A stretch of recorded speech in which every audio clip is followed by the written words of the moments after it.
Now, this is not code that I edit regularly or is really even complete. Boltons is a constantly evolving library, and this is going to be a bit of an experience of discovery and rediscovery for both of us. So let's see. Yeah, up top here, you can sort of get a preview of what's to come. Looks like at least one of the caches uses heaps, Python's built-in heap queue module. Also Python's classic itertools module. One of the reasons I fell in love with the language, honestly. And then threading, of course. Some sentinels being defined here. Sentinel, I think, is a great Python design pattern. I think this is the first pattern that we've caught here. I could do a whole video on it, but basically a sentinel is something that comes from more of a C background, I believe. And what it is a object that's like a singleton, that's private, as denoted by the underscore here, like under missing. It's a constant, and it exists in its one instance to sort of denote, in this case, the lack of an argument. So none is another common missing value. You'll find that in dict.get. But here, if none is a valid default value, then we need to also be aware of when a value wasn't passed in. And so a great place where you'll find that pattern in use is actually the pop method of the dict object. So that's our first little pattern there, the sentinel. I'm pretty sure it predates Python, but and predates Boltons for sure. This is not, I guess I should clarify. Here we're just looking for patterns that I use. I don't really think that there are a heck of a lot of patterns that I invented. Maybe a couple, but probably not in this module. Okay. Here we see some Python 3 compatibility code. Not super exciting, not something to be super proud of either. But I guess something important for Boltons is that every Bolton module is basically completely independent because sometimes, especially in the earlier history of Boltons, when pip was a little bit less common, but even now, basically every module is completely independent. And what that means here is that I don't depend on any library like 6. And this was great practice for me to learn about the idiosyncrasies of Python 3 as it was becoming more production ready. I'm pretty sure when Boltons started coming out, it was like at Python 3.3. Now we're at like Python 3.7. But all the same, Boltons supports back to, I'm pretty sure, Python 2.6. Nothing really exciting in Python 2.6 per se. It's just that that's what the tests run on. So they run on 2.7, 3.5, and up, and PyPy as well. Okay. Yeah, so here we run into, finally, our first aforementioned cache, the LRI, least recently inserted.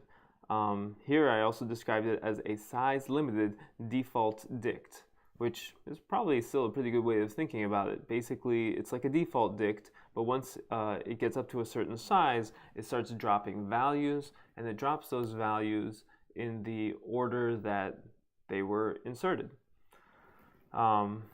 Okay, so let's see. But yeah, you pass in a function that is called onMiss, and basically when something isn't defined, then it'll call that function and populate it. That's, I think, a pretty recent addition. I don't think that was part of the very first version of the LRI. Maybe I'm wrong though. Okay. I think, let's see. Yeah, this doc string here is just like a little, has a little doc test in here that's kind of demonstration of the max size working. Let's see. Right. So, man, I should have thought ahead here. CacheUtils actually, it turns out, has some of the fanciest, low-level design patterns that you do in pure Python, which Boltons is. It's just a pure Python library that only depends on the standard library. Basically, yeah, I'm pretty sure a contributor, Cameron, I think his name is, basically recently redid the LRI to fix up a certain couple of corner cases, idiosyncrasies that it had, to actually make it based on a linked list. Now, linked list, what can we say about the linked list? Everybody loves it. It's their first data structure. We all have our first data structures. You're in your sophomore year of a CS curriculum, and your professor, he brings out this fancy term, a linked list. It sounds great, Who doesn't love links, right? And a list, right? I love making lists. So why wouldn't I love a linked list? Well, in Python, it turns out linked lists don't get a lot of love. And the reason for this is that you tend not to need them. In case you're totally lost, basically look at this method right here, initll, and also this comment, linked list manipulation methods. But LL is linked list here. And but yeah, Python doesn't give a lot of love to linked lists. And the reason for this is because we have such a great standard list, and the list type, we don't really have to worry about managing our own links. It's just a list, and it works. It works very fast. And of course, Python, reference implementation, CPython, has a lot of linked lists inside of it. But yeah, if you're just a Python programmer, it's not every day you're going to create a linked list. In fact, maybe I've created 3 or 4 that actually went into some sort of production setting. But they're a handy low-level thing for cases like this, and just by reading through this code, I think we'll see why. So Cameron did a good thing. He wrote down a list of invariants here. Number 1, anchor is the Sentinel node in the doubly linked list. So this linked list is doubly linked. That means you can go, it has links forward and backward, which is pretty handy, as we'll see, for forward and backward traversal. But there's always only one anchor, and its key and value are both underscore missing. That's that Sentinel that we had above. Let's see, 2. Now, honestly, for that, he probably could have made his own Sentinel. Sentinels are really cheap in Python. They're just basically objects. Number 2, the most recently accessed node comes immediately before anchor, and the least recently accessed node comes immediately after anchor. So the least recently accessed node, that is the one that we want. We are dealing with an LRI here, so it's pretty, having that as such a simple invariant is going to make this a very easy thing to maintain, hopefully, as long as we have those linked list semantics well understood and down. So the anchor is, in an empty linked list, the anchor is the one and only node. And you can see here how a node is structured. A node in our case is actually, somewhat unintuitively maybe, a list. We use the Python built-in list type as a mutable, very lightweight, mutable object. So lists in Python are very cheap to create, and basically they have a lot of useful properties that actually make them useful as this low-level, lightweight object. So we have anchor, anchor, underscore missing, underscore missing. And that is our first node.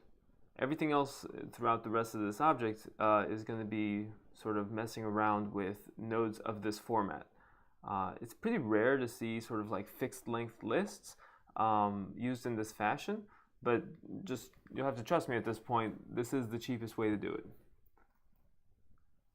So, and then we also create a link lookup table. That's a dictionary. Yeah, I did review this code, but because I didn't write it, this is going to be sort of a discovery process, like I mentioned earlier.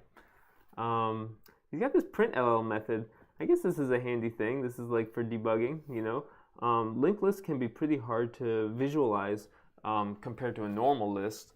So yeah, it's pretty wise to actually create your own utility methods. And I think I probably told them, why not just leave it in there?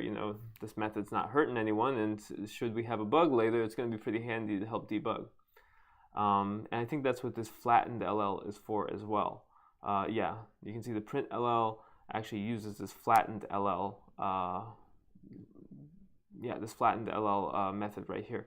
And so, I mean, I should really just like pull this up and actually show you guys an example of how this is going to work. But yeah, just for a moment, if you've imagined a Python list repr, that is like just how it prints out at the interactive prompt, you know, let's just jump right into it. Well, let's first look at a list, right? So if I like, just make a list, I guess I'm still in Python 2 right now, but basically that's just what this virtual env was created with. That's how old it is. But let's say like we do basically like a range 10. So that prints out beautifully. This right here, that's what you want your list to look like. But imagine if you have a linked list, and that is to say that you have basically like a list of nodes, each one that refers to another node, and so you end up with this very recursive data structure. The repr is going to look a lot worse, and in case I guess you haven't seen it, like if you do, let's see, x equals range 10, x.append x, and I do x. Don't know if you tried this one before, but basically if you add a list to that list, it's totally valid. You just make a recursive list, but the Python list repr has to actually display that, and you end up with a cool little ellipses inside of list literal here, indicating that the top level thing that you're trying to print repeats there. And so when we go to just look at the anchor or the linked list, you're gonna see a lot of those ellipses, and so that's how we ended up with this flattened LL and print LL thing. Let's keep digging through the code. I'll come back and we'll sort of like demonstrate these things. Okay. So yeah, back to the LRI here.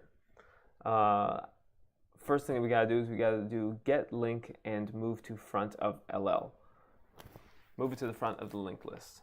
So once you've gotten it, you want it to sort of be the last one to be removed, and the front of the LL is the safest place for a node to be if it doesn't want to be removed. So here we start to see what manipulating that linked list looks like.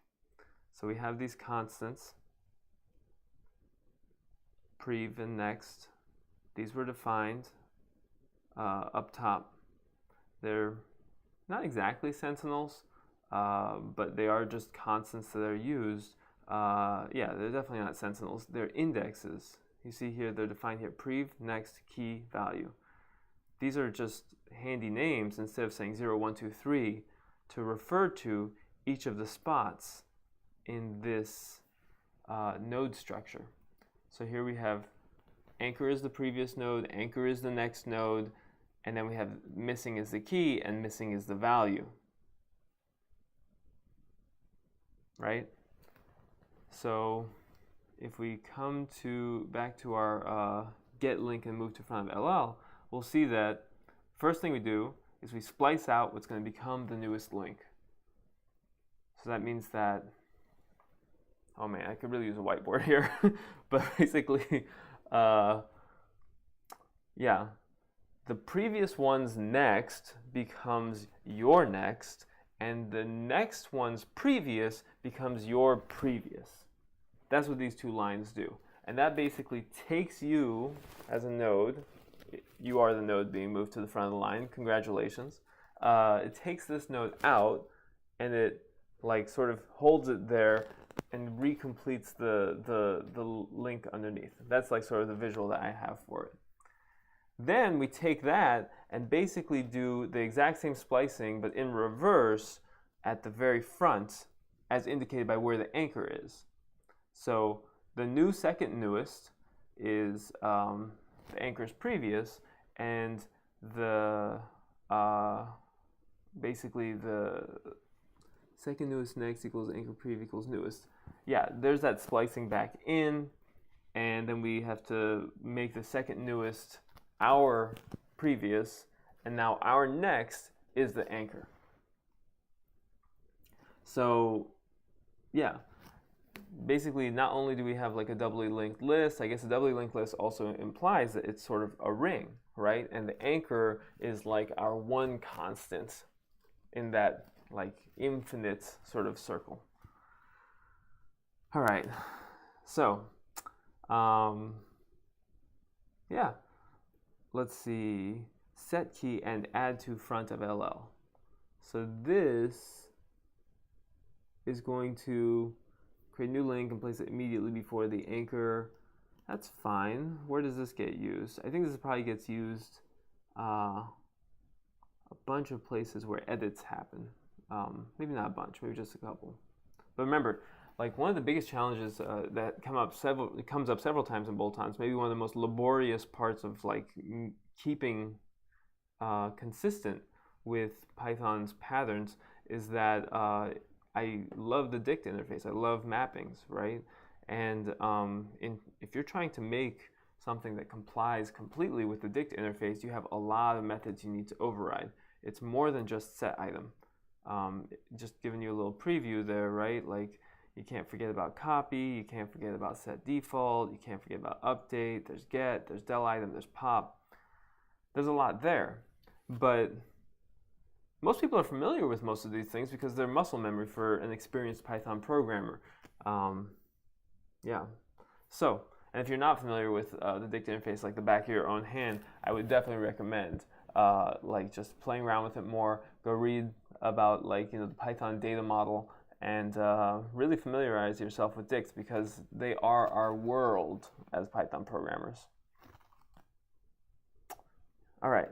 So yeah, let's keep these two methods in mind. Set key and add to front of LL and set key and evict last in LL. So let's see. This is a bunch of cool stuff. Remove from LL. These things are all going to get used. These are lower level functionalities that are going to get used in the actual dict interface type methods that we have here. So set item. Set items what get called when you like try to assign to a particular key in a dictionary. So here we start to see some of our very first fun like threaded stuff. Now, all right, so this is bringing back memories. When I first created the LRI, it was for a very specific application with greenlets, which are like lightweight threads. Before Python had like async built in, and even now, greenlets are still pretty good. PyPy's got them built in. Okay, so and I didn't want it to be thread safe. I wanted it to be very lightweight. I wanted it to be very fast. And the problem with that was that when I just tossed it into boltons, because boltons was sort of just this big paste bin for utilities that I used and come across over the years, I was like, I'll just make something lightweight. I'll just make something like, as fast as possible. I was working at PayPal. Speed was a concern when you're doing like 1 billion requests a day or whatever. And so people who weren't using that use case came along, and then if you go back through some of Bolton's GitHub issues, you'll see that like people started running into threading issues, even though I had documented otherwise. And so at some point we sort of just bit the bullet and said, look, let's just make it thread safe. And if someone needs something really lightweight, they can have the fun experience of either going through Bolton's history or creating it for themselves. Honestly, it's a great learning experience. So back then it wasn't based on linked lists, I'm pretty sure, and it also didn't have a threading lock. So now we definitely need the lock, because whereas normal list manipulations in Python, like with the list built-in, those are actually atomic. When you mess with, when you manage your own linked list in pure Python, this stuff is definitely not atomic. And because these methods are all unlocked, these higher level methods have to all use the lock. You'll see it here on the set item, you see it here on the get item, yeah, it's just now it's part of like what the LRI has to do. Okay, So, yeah, but here you see that the first thing it does is it tries to get link and move to front of LL. So here it basically tries to get a value if it's in there, and then supposing it finds it, it's actually going to also sort of, move it to the front. So it's like safer. Then if if there's a key error, right, then we still have, and we still have room, like if the length of self is less than max size, we're going to set that key and add it to the front of the linked list. Otherwise, we're going to need to evict, delete the item, and then set the item normally. Like, so we basically make some room and then actually add it in. So, right.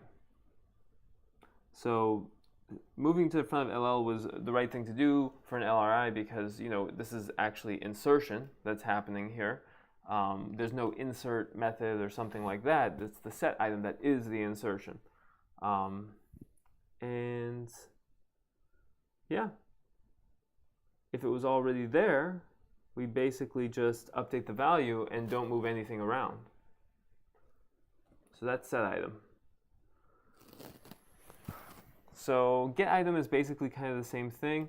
I want to call attention to one thing right here. I sort of glossed over it before, but basically one thing I'm pretty adamant about with caching, and I guess this is a pattern of sorts, but you really shouldn't have a cache unless you are thinking about whether that cache gets used.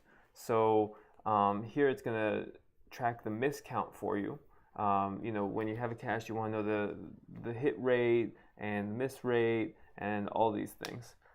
Because if you're not hitting it, then might as well pop the cache out. Okay, it's just overhead at that point. So hit count and miss count being tracked for you, built right in. And here also we see the on miss, which is the defaulting behavior. All of that locked, of course.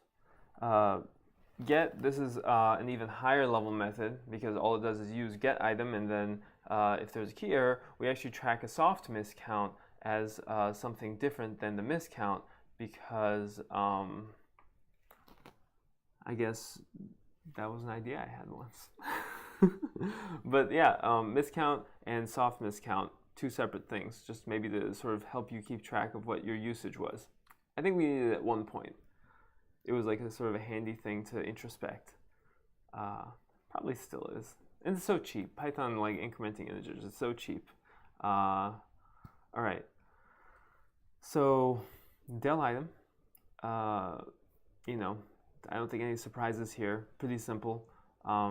You'll see a lot of these super calls, and that I think that you probably like intuited that basically, yeah, LRI inherits from dict. I probably should have called attention to that before. It not only provides a dict interface, but actually inherits from the dict object itself. So you can use it in a really wide array of places, even places where the callee might be doing isInstance dict.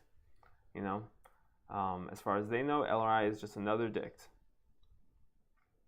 And yeah, here we have a pop method.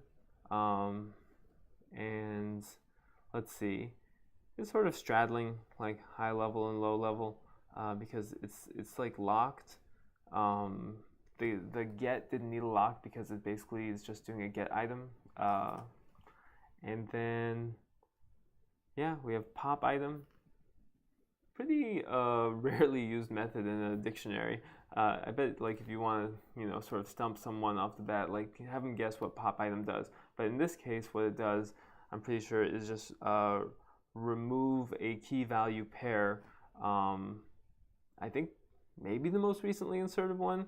But look at me, like even I couldn't tell you exactly which item gets removed from a dictionary. An arbitrary one. Maybe now with the ordered dictionaries that are default in Python 3, it's consistently the last inserted one. But yeah, suffice to say, pop item, it just removes an arbitrary item. I don't even know how useful that is, but you gotta support it. Clear, that just clears the whole dictionary. Again, probably not used a ton of the time, but still. Yeah. Copy. This is kind of necessary because the class constructor has a different signature compared to a normal dictionary. We want a bunch of stuff to get set up as well, and this is sort of how we do that. This is an interesting thing. I guess dunder class, if you're not familiar, is the actual type instance that is used to create instances of Python objects. It is like basically type of an object is exactly equal to obj.dunder class, like that. So this is sort of a notational choice. It's also sort of a speed choice. It is faster, I believe, to access this attribute than it is to do a global function call, which is going to just access that attribute for you. So it's a tiny little bit less overhead. And so that's just sort of wired into my muscle memory. All right. Set default. I sort of go through phases with set default, warm, cold. But yeah, what set default does, it just sort of gives you back a value if it's there, and if it's not, it sets it to the default that you passed in. Again, here I increment the soft miscount. Update. Yeah, a little story about update here. So update basically overlays and like sort of bulk inserts a dictionary into another dictionary. And for the couple of times I had to implement the update method for Python dictionary interfaces, basically, man, what a mess. Like, we didn't know what to call the keyword arguments, but in the docs, I think they were called capital E and capital F. How's that Pep 8 for you? So yeah, I commented here, E and F are throwback names to the dict dunder docs, and I might do it differently in retrospect, but even so, I would love an explanation for why E and F are there, other than E and F are the letters that come after D. Like, why are they capitalized? Why are they there? This is driving me nuts. So here's a little fast path return. If you try to update a dict with itself, we're just gonna return. You know, we're not gonna try to handle that. Here's a micro pattern right here. So if you're gonna do something in a loop, like that is actually stemming from a method or an attribute of a object, like we are with this dunder set item of self here, then definitely grab that attribute into a local variable, because that local variable lookup is going to be a lot faster. You know, we're still dealing with pure Python here, so there's only so fast we can go, but it is faster to use set item in this fashion here. You can see that basically, yeah, it's just being used in a loop here. It's being used in a loop here. It's being used in a loop here. So it's not only is it fewer characters, but it's also faster. Okay, so yeah, this is some duck typing happening here. We're actually getting a lot of patterns here. Like some of them are built into the language, and then others are like sort of conventions that aren't super well documented. But I think this is one of both. I dug around, and what a lot of Python built-in duck typing around mapping types does is it looks to see if the object that you've passed in, it doesn't check if it's an instance of dict. It doesn't even check if it's a abstract base class or whatever, like in collections, mapping or mutable mapping or something like that. It just checks to see if you have a keys method, right, as indicated here by getAtherKeys, and is it callable? So is the thing you pass in having a keys method, and the none here is just like, well, if you don't have a keys attribute at all, none is definitely not callable. So if you do, that means that, hey, you're basically a mapping, and I'm going to go over all of your keys, and I'm going to set those to myself. You know, this self-binding happened up here. If you don't have that keys method, then I'm just going to try to iterate over you in general, expecting a list of pairs, a list of items, similar to how you get from dict.items or iteritems into. And if you don't have that, then, well, no, sorry. After we're done dealing with E, which is sort of the positional argument here, I don't think anyone actually passes E as a quark. I bet that fails on the Python dict. Let's check real quick. So like if I go, D equals dict, why not? And we do d.update E equals a dictionary. Actually, the name of the argument is actually E, I think. Let's check real quick. Oh wait, no, this is because it's of course, this is because it's a quark. So Python built-ins are funny. Yeah, if you like this sort of thing, by the way, there is a site called Python Does What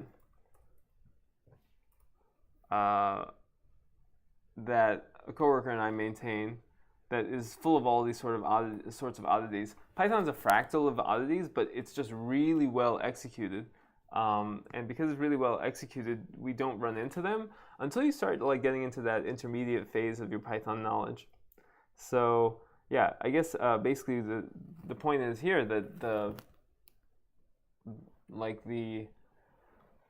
real signature of the Python built-in dictionary is probably more like this, where it's like self args is more like this, and then it only tries to access arg0. But because it's defined in C, it's a little bit different. It may even be a positional only argument. Maybe one day I'll do a video series and we'll actually read the C Python source code, which is something I've been known to do from time to time, but you know, not my first option. Okay, so back here, what this bit is doing right here is it's just going through and adding the quarks. So anything that was passed in, sort of like we did here, you know, this is like a keyword argument, you know, and it would probably be more like this: x equals y and z equals a, you know. Oh boy, gotta quote these things. There you go. So it's just adding those quarks in right there. So the update method is actually pretty short but super powerful. And in some cases, before Python had a dict merge syntax added in like Python 3.7 or 3.6. But this is the way that you would do it: is you would merge dictionaries with the update call, and you could actually do something like basically dict of D plus star star another dict here. Man, this dict is getting messy. All right, and that would be one way that you could merge two dictionaries. And the problem with this became that, like, I'll just start with a blank dictionary here. The problem with this became, like, this was valid in CPython, but only by happenstance, like, because this is a keyword argument that is not a string. And so this sort of line will actually fail in PyPy, pretty sure. Did at one point. Let's try it out. Yeah, see, keyword arguments must be string in PyPy. So that's not really a valid cross runtime way to merge dictionaries. So it's probably a good thing that they added some syntax to do that. Anyways, still no method to do it though. So you're still going to use update from time to time. Anyways, gotta have your comparators. This is dunder eq. Nothing surprising here. You know, quick fast path to see if you are the other one, then you're definitely equal. If the lengths aren't equal, maybe this is a micro pattern again, right? Don't bother, like, you know, running down the line and comparing things until something's different. If the lengths are different, lengths are really cheap to check. And if the thing's a different type, you know, then we're going to actually switch up the script, right? And say, well, I don't know what to do with that. The LRI doesn't know what to do with that. See if the other object you pass in does. And yeah, then long story short, like if we got all the way down to this point, we're going to actually go ahead and compare the dictionaries and see. So in other words, the positioning inside of the LRI does not matter for comparing equality. It's a really fine art defining what the equals like behavior should be. It seems really obvious until you have to actually define the semantics, right? Like there's some things which can differ, like the order and the LRI, and there are some things that really shouldn't, like obviously the values and the keys. There are other cases where it's a little bit less clear-cut and a little bit less obvious. Always a fun time to define operators. And I say that, like, you can see I only defined 2 here, so it's not like actually that fun. But if you have dunder eq, then always have dunder any not equal.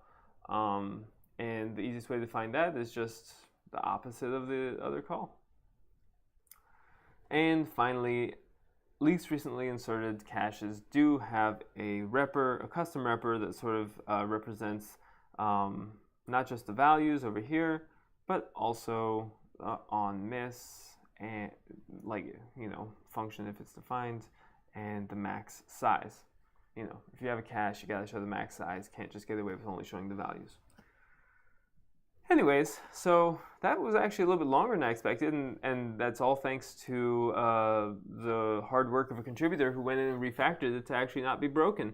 It's based on linked lists. It has recursive locks. It has you know, and inheriting from a dict. It has built-in debug methods. It has a lot of great stuff going for it. I guess if we're gonna recap, what patterns did we catch today? So the linked list, you know, I totally spaced that was going to pop up here, but there it is, right? How do you do a linked list in Python? There are probably a couple ways to do it. Like you could have a node object, but I strongly recommend using lists if you're going to do something in production, because they're actually a lot more lightweight, a lot faster. And so using a list like a lightweight object is one that we caught.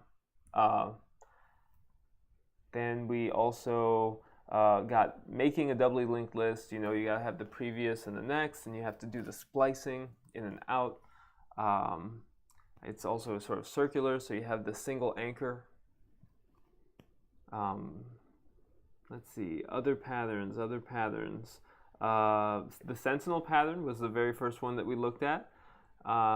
So yeah, like where was it used? Missing. It was used to sort of like denote which anchor, which node was the anchor by having both the key and the value be underscore missing. We also got to see sort of,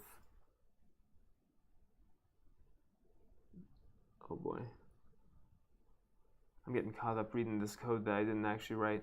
But no, it's like been pretty good all around. You sort of see how we built a sort of, I mean, LRI is still pretty low level, mind you. Like it's not like a user enjoys working with an LRI per se, but we built a pretty high level object on top of a mid-level object that's a pure Python managed linked list on top of the Python built-ins, you know. I didn't call it out, but there's a link lookup that's a dictionary. Then we have the nodes that are made of fixed length lists, and they're all hooked up together. And this is something that we use in production every day. I've used throughout the years, and I think it's actually a pretty good microcosm of Python design patterns. So next time we'll probably end up going through the LRU, which I guess like I hinted at the beginning, is an LRI. And here that it's like very literally an inheritor of the LRI, because it needs every behavior the LRI has, which is basically, you know, it's not only going to sort of protect something, bump it to later in the eviction queue if it is inserted, but also if it's used. So I guess we'll pick that up in a bit here, but for now, that's been your pattern catching for the day. Hope you enjoyed it and hope to see you next time. Bye bye.